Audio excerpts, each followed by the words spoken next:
사랑하는 반석의 성도 여러분, 6월 5일 아까베 시간이 돌아왔습니다.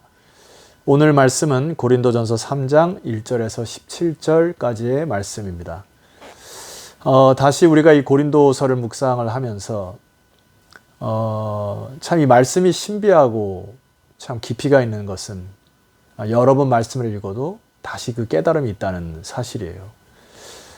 오늘 이 말씀을 통하여서 오늘 주께서 우리에게 말씀하는 메시지에 잘 귀를 기울이시고 여러분 새로워지는 이 아침 되었으면 좋겠습니다.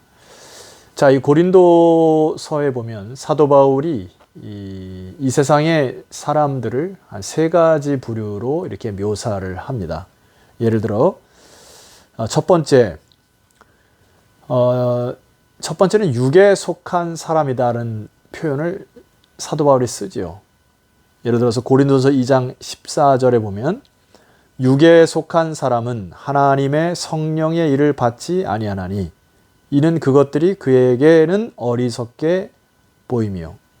자, 이 육에 속한 자는 영어 성경에 보면 natural man이라고 되어 있습니다. 그러니까 이 사람들은 하나님의 존재를 믿지 않아요. 보이지 않은 세계를 인정하지 않습니다. 그냥 이 보이는 세계가 다임을 알고 살아가는 사람들이에요. 그렇게 생각하므로 하나님의 일을 어리석게 판단하고 보인다.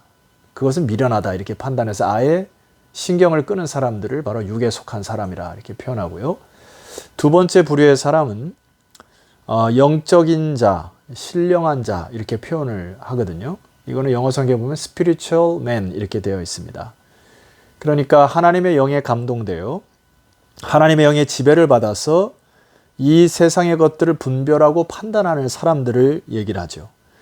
사람의 판단이나 분별보다는 하나님께 기도하고 하나님의 영에 감동되어 하나님의 판단의 기준에 전적으로 맞춰가는 사람들을 spiritual man, 그 신령한 자들이라 이렇게 표현하고, 마지막으로 이 사도 바울이 계속 얘기하는 또 하나의 부류의 사람이 육신에 속한 자라는 단어를 씁니다.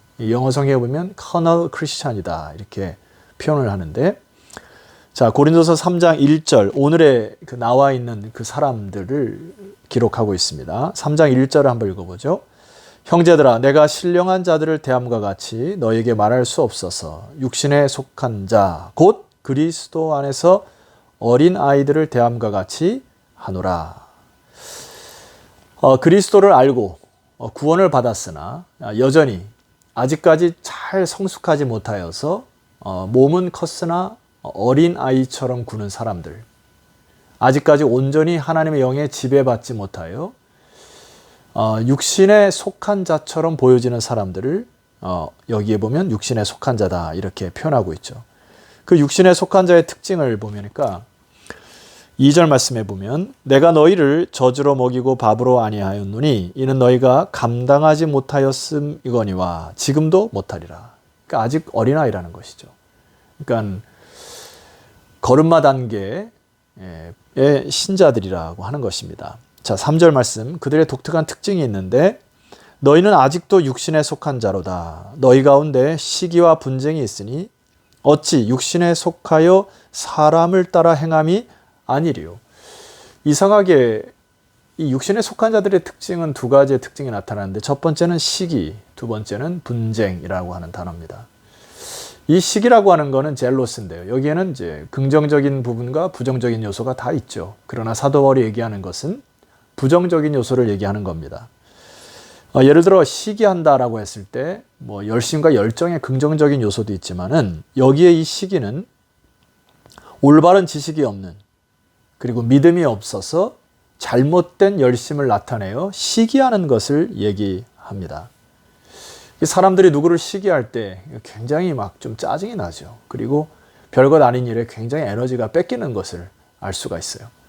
그리고 분쟁이라고 하는 단어는 헬라어의 에리스라고 하는 단어인데요. 이 단어는 독특하게 여기만 쓰여 있습니다.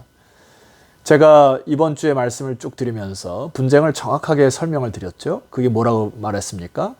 그물이 찢어지는 거예요. 그러니까 양쪽에서 너무 텐션이 강한 겁니다. 이쪽에서도 땡기고 이쪽에서 땡기니까 그물이 찢어진 상태, 마음이 갈라진 상태. 예를 들어 외나무 다리에서 염소 두 마리가 만나가지고 서로 비끼지 않으려고 하는, 그래서 서로 간에 자존심 대결을 하는, 이게 바로 분쟁이라고 하는 정확한 뜻입니다. 자, 여러분, 이 대치하고 있는 상황 속에서 교회 안에 참 이런 부분들이 많이 있는데 겉으로는 웃으면서 얘기를 해요. 그리고 예의 있게 하지만 속으로는 이런 거죠. 네가 날 무시해? 니까짓 것이 나를 무시해? 뭐 이런 마음으로 사람과 사람을 만나니까 보이지 않게 마음이 갈라져 그물이 찢어진 상태가 돼요. 제가 월요일날 말씀드렸듯이 그 그물이 찢어진 상태가 되니까 아무리 일을 해도 걷어 올릴 수 있는 물고기가 없는 상태가 바로 이 분쟁의 상태입니다. 뿐만 아니라 교회가 함께 영적 전쟁을 할 수가 없어요. 그리고 리더십들은 바로 그러한 분쟁을 조정하기 위하여 신방을 하고 상담을 하고 여기에 온통 에너지가 뺏긴다면 교회가 어떻게 하나님의 영광을 또 하나님의 전쟁을 감당할 수 있겠습니까? 성도 여러분, 그래서 사도 바울은 각 개인이 이런 어린 아이에서 머무르지 말고 어른으로 성장할 것을 부탁하고 권면하는 내용이 3장의 내용입니다. 이 말씀 듣고요, 여러분 꼭 어린아이에서 벗어나셔서 성숙한 그리스도로 자라났으면 좋겠어요. 그래서 이 사도 바울이 예를 드는 것이 이제 10절 이하의 말씀 보면 이렇게 예를 듭니다. 내게 주신 하나님의 은혜를 따라 내가 지혜로운 건축자와 같이 터를 닦아 두매 다른 이가 그 위에 세우나 그러나 각각 어떻게 그 위에 세울까 조심하라. 이 닦아둔 것 외에 능히 다른 터를 닦아줄 자가 없으니 이 터는 곧 예수 그리스도라. 건축으로 예를 들죠. 건축의 토목공사를 해가지고 이미 예수 그리스도가 터를 닦아 놓은 상황이에요. 전체 우주의 설계자와 인간의 설계자는 하나님이십니다. 아멘이시죠. 자, 그렇다면 이 바울이 한 것은 뭐냐라고 했을 때 시공을 한 거예요. 바울이 예를 들어 토목공사를 하고 그 위에 이제 골조공사를 하고 뭐 이 아볼로 같은 경우에는 기둥을 뭐 세우는 듯한 이러한 그 시공의 일을 했다는 것입니다. 그래서 이제 너희들 역시 그리스도의 터를 세워놓고 이제 건축을 올릴 때 어떠한 사상과 어떠한 말씀과 누구의 말을 듣느냐가 너무나 중요하다는 거예요. 그래서 여기에서 이단의 말씀을 듣게 되면 이것은 올바른 재료가 아니라는 거예요. 다른 사상이나 철학으로 그리스도 위에 터 위에 세울 수 있는데, 자, 그것이 재료가 중요하다는 얘기죠. 12절. 만일 누구든지 금이나 은이나 보석이나 나무나 풀이나 지프로 이 터 위에 세우면, 자, 뭐가 중요하다는 겁니까? 재료. 13절. 각 사람의 공적이 나타날 터인데, 이 재료는 무엇으로 비유된다 합니까? 공적. 영어 성경에 보면 man's work 이렇게 되어 있다. 그러니까 사람이 하나님의 말씀을 듣고 순종하는 일, 하나님의 말씀을 듣고 준행하는 일들이 그것이 재료가 된다는 것이에요. 참 놀랍죠. 그러니까 우리가 여기에 이 땅에 살아가는 동안 우리가 행하는 많은 일들이 보이지 않는 하나님의 나라에서 그리스도의 터 위에 man's work, 공적이 돼요. 그 일이 준행함으로 하나님의 나라의 집이 세워져 가는 것을 볼 수 있습니다. 자, 13절 다시 볼게요. 각 사람의 공적이 나타날 터인데 그날이 공적을 밝히리니, 그날 마지막 날에 이는 불로 나타내고 그 불이 각 사람의 공적이 어떠한 것을 시험할 것입니다. 14절.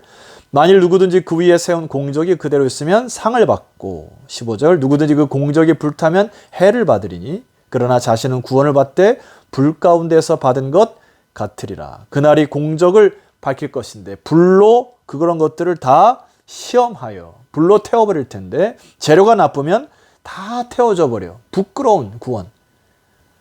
불에 그슬려서 모든 것이 다 사라진 그리스도의 공적, 그리스도의 터 위에 세워지긴 했으나 하나님 앞에서 그냥 구원받는 정도의 상의 없이 끝나버리는 그런 인생이 될 것이다. 사도 바울이 이제 고린도 교회 교인들에게 또 저 여러분에게 권면하는 메시지가 바로 이제 고린도전서 마지막 16절 17절에 이제는 육신에 속한 자의 부류에서 벗어나기를 부탁하는 것이죠. 자, 16절. 너희는 너희가 하나님의 성전인 것과 하나님의 성령이 너희 안에 계시는 것을 알지 못하느냐. 하나님의 영이 거하는데 자꾸 하나님의 영을 무시하고 본인의 육체에 따라 살아가는 사람을 스톱하라고 하는 겁니다. 17절 누구든지 하나님의 성전을 더럽히면 하나님이 그 사람을 멸하시리라. 하나님의 성전은 거룩하니 너희도 그러하니라. 하나님의 성령을 받아들인 자는 하나님께서 명하셨어요. 너희들은 거룩한 성전이니라. 고린도서 6장 19절에도 동일한 말씀을 합니다. 너희 몸은 너희가 하나님께로부터 받은 바 너희 가운데 계신 성령의 전인 줄 알지 못하느냐. 너희는 너희 자신의 것이 아니라 값으로 산 것이 되었으니 그런즉 너희 몸으로 하나님께 영광을 돌리라. 19절 20절을 메시지 성경으로 읽습니다.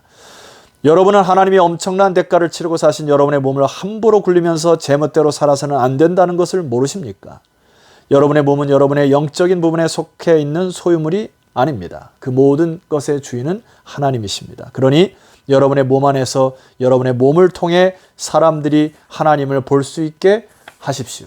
성도 여러분, 여러분의 생각과 마음의 중심을 다시 시작하셔야 합니다. 우리는 하나님이 값으로 주고 산 아주 비싼 몸뚱아리임을 기억하시면 좋겠어요. 그래서 사도 바울이 계속해서 뭐라고 하냐면 사랑하는 성도 여러분, 좋은 재료를 사용하셔서 인생을 건축하시기를 부탁하는 거예요. 에베소서에도 보면 동일한 메시지가 나옵니다. 에베소 4장 13절 우리가 다 하나님의 아들을 믿는 것과 아는 일에 하나가 되어 온전한 사람을 이루어. 여기 온전한 사람, 정확한 뜻은 성숙한 사람을 이루어 그리스도의 장성한 분량이 충만한 데까지 이르는 그러한 좋은 재료로 인생을 건축하고 교회를 건축하라.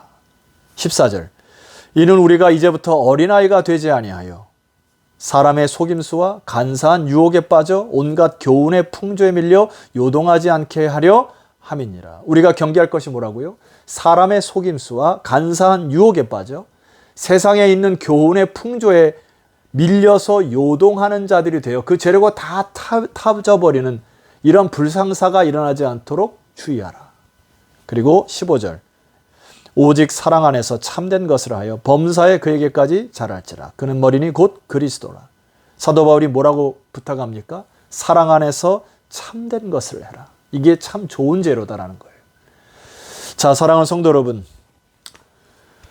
오늘 하루 또 이번 한 주간 동안 우리는 고린도서를 통하여서 어린아이와 같은 것이 무엇이고 육신에 속한 자의 형태와 태도가 무엇인지 배웠습니다.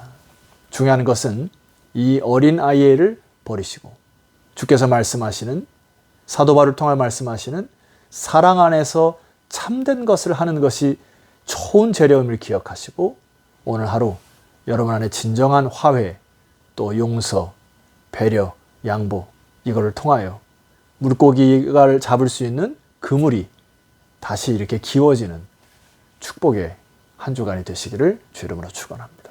기도드립시다. 하나님 아버지, 우리 안에 어린아이와 같은 이 덜 성숙된 자 또 모습 때문에 시기와 분쟁이 있었던 거 용서하여 주옵소서. 내가 저 사람을 품지 못하여 그물이 자꾸 찢어짐으로 하나님의 나라에 역행을 하려고 하는 일들을 깨닫게 하시고 이제 오늘 예수 그리스도 안에서 주님의 사랑으로 참된 것을 할 수 있는 결단의 하루가 되게 하여 주옵소서. 그리하여 이 말씀을 듣고 사랑하는 반석의 모든 성도들이 그물들을 기워서 이제 물고기를 낚을 수 있는 준비할 수 있는 한 주간의 영성이 회복될 수 있도록 축복하여 주옵소서. 예수 그리스도 이름으로 기도드렸사옵나이다. 아멘. 자, 성도 여러분, 내일 아침 다시 말씀을 나누도록 하겠습니다. 내일 뵙겠습니다.